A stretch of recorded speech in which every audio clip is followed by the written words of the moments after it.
On December 10th, Elon Musk made a daring claim on Twitter in response to an ongoing debate about a tunnel linking New York and London.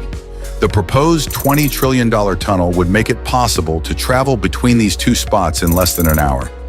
Elon Musk jumped on this discussion and claimed that his startup, The Boring Company, could do it for much cheaper. To be specific, he could create such a tunnel in $20 billion. Now, the idea of a transatlantic tunnel isn't new. It resurfaces from time to time. That's partly because no one wants to sit on a miserable 8-hour flight from London to New York, while people in ancient times weren't sure they would survive by the time they reached the next continent. The technology proposed to achieve this miracle is called the Hyperloop. This low-pressure tube could accelerate pods to an extraordinary speed, faster than even a Boeing 747. If Elon's vision is realized, this would be the fastest mode of travel and practically bankrupt the aviation industry. Is this dream even possible from a practical point of view? Or is it more befitting for a sci-fi movie?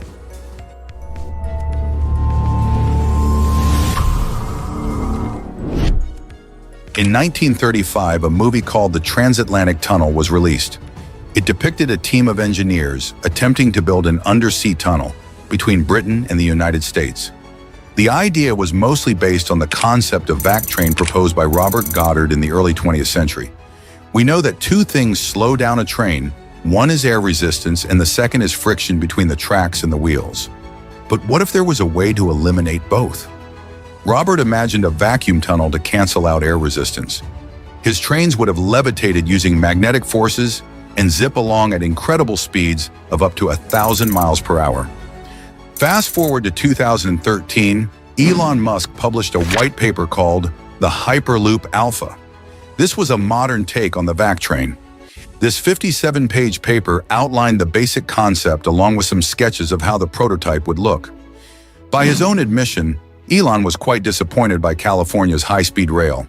He remarked, "How could the home of Silicon Valley build a bullet train that is both one of the most expensive per mile and one of the slowest in the world?" The alternative he provided was simple and cheap. Elon's Hyperloop would consist of a low-pressure tube that would carry passenger pods up to a speed of 760 miles per hour. This would be 2.5 times faster than the Shanghai Maglev, the fastest public train, and even faster than a Boeing 747. The Hyperloop made sense for cities that are at least 900 miles apart. In his paper, Elon used the example of the San Francisco-Los Angeles route. Driving between these two cities takes 6 to 7 hours, while taking a flight is expensive, not to mention all the hassles that come with it. And if you're thinking of taking the train, well, there's no direct train linking San Francisco to LA. So the Hyperloop made perfect sense for regions where all modes of transportation failed.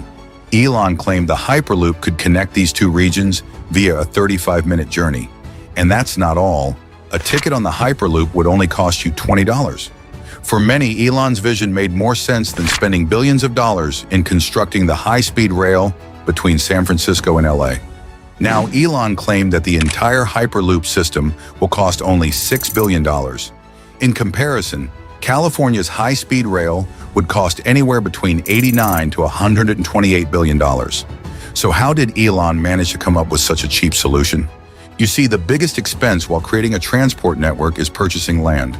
This process can be lengthy since there can be legal and political disputes in between. Elon's Hyperloop would entirely eliminate the need to buy land. That's because the Hyperloop would be built above ground on pylons. These tubes can run along the Interstate 5 highway and cause minimum disruption on land. Even when the Hyperloop path deviates from the highway, the disruption is still negligible. It's safe to say that the Hyperloop idea caused a media frenzy. Everyone was excited to get a cheap and fast mode of travel that wouldn't cost decades of tax repayment. There was also an element of skepticism surrounding the idea since it seemed too good to be true. Elon's choice of words regarding the project also didn't help. It's a cross between a Concorde and a railgun. A Concorde and a railgun. Okay. Yeah. But you're not. You don't. I'll you don't want throw to go something else in there just to make it sound even more bizarre. While it's true that most people laughed, few were actually serious about the project. Many startups in America, Canada, Switzerland, and even India started making their version of the Hyperloop. Meanwhile, Elon made it clear that he won't be working on Hyperloop as he's too busy managing SpaceX and Tesla. So he just left his Hyperloop paper open source and urged others to work on the idea. Among Hyperloop's many enthusiasts was Elon's close friend, Shervin Peshever. He was a Silicon Valley venture capitalist and hence loved investing in promising startups. In a 2013 trip to Cuba, Elon shared his idea of the Hyperloop with him. A year later, Shervin Peshever made this idea a reality. He co-founded the Hyperloop Technologies along with former SpaceX engineer Brogan Bam Brogan. Shervin was the one who encouraged Elon to publish the idea in the first place, so it's safe to say he was pretty convinced with the plan himself. Shervin recruited a team of engineers to solve the big problem, achieving a speed of 760 miles per hour. He had to figure it out before any of the other startups did the same. While not directly involved, Elon Musk was hosting Hyperloop design competitions at his SpaceX facility. Aspiring engineers and university students participated from all over the world. They were tasked to create a small model of the Hyperloop that would be tested on a mile-long tunnel. The winner was a German team whose mini Hyperloop achieved a speed of more than 200 miles per hour. On the other hand, Shervin and his team were already dead set on creating a commercially viable Hyperloop.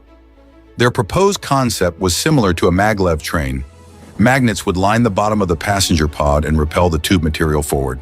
The lack of friction between the tube and the pod is the main secret behind its speed.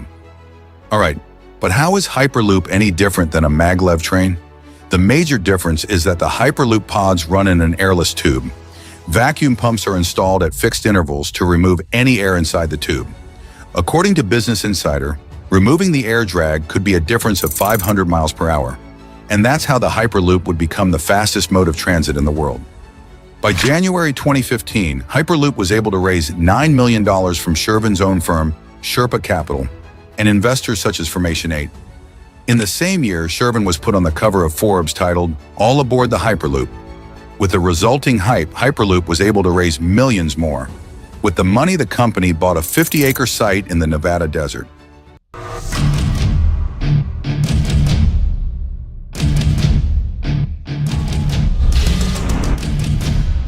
In May 2016, Hyperloop conducted its first open-air test. The pod was able to reach a speed of 134 miles per hour. This was 7 times lower than their aim, but it served as a proof that the Hyperloop could actually work. And the investors seemed to be convinced. In the following years, Hyperloop was able to conduct feasibility studies in Russia, UAE, Finland, Sweden, Switzerland, and the UK. It even signed an agreement with the state of Maharashtra to build a Hyperloop system between Mumbai and Pune. In 2017, Hyperloop developed a partnership with the Virgin Group. As a result, it was renamed Virgin Hyperloop One. The company was able to secure $300 million from investors. Despite raising good sums, Hyperloop One was always short of cash, and that's partly because of its failure to finalize even a single contract. Hyperloop had to first prove that it was safe for humans passengers. The company had already done 400 tests, but all without human presence. It was now time for the ultimate challenge.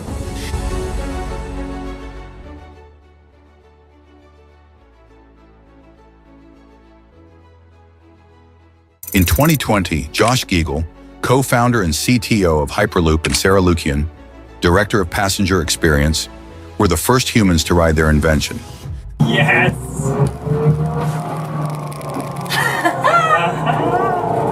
That was so good! This was a huge breakthrough in terms of building confidence with the public and investors.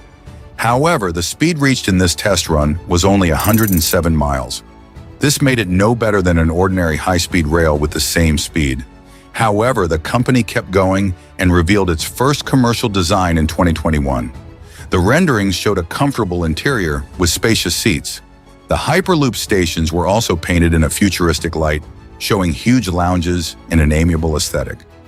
Each pod would have a capacity to fit 28 people due to the limited space. To make them feel less claustrophobic, the design team focused on bringing the outside in. Bands of greenery and wood textures were incorporated to stimulate freshness and optimism. However, these computer-generated videos didn't help much. No one could change the fact that the company had failed to secure a single contract. None of the interested countries reached out again, and many of the company's top executives left. And that all comes down to one issue, an issue that undoes every achievement by Hyperloop. Simply put, the Hyperloop wasn't the fastest, it was definitely not cheap to develop, and it also failed to provide a comfortable passenger experience. The investors eventually got impatient with the persistent failure and no results. After nearly a decade of operation, the Hyperloop One shut down. As for other Hyperloop startups, none of them were able to develop a full-scale system for their innovation. Sure, there are small achievements here and there, for example, Switzerland developing a mini test track.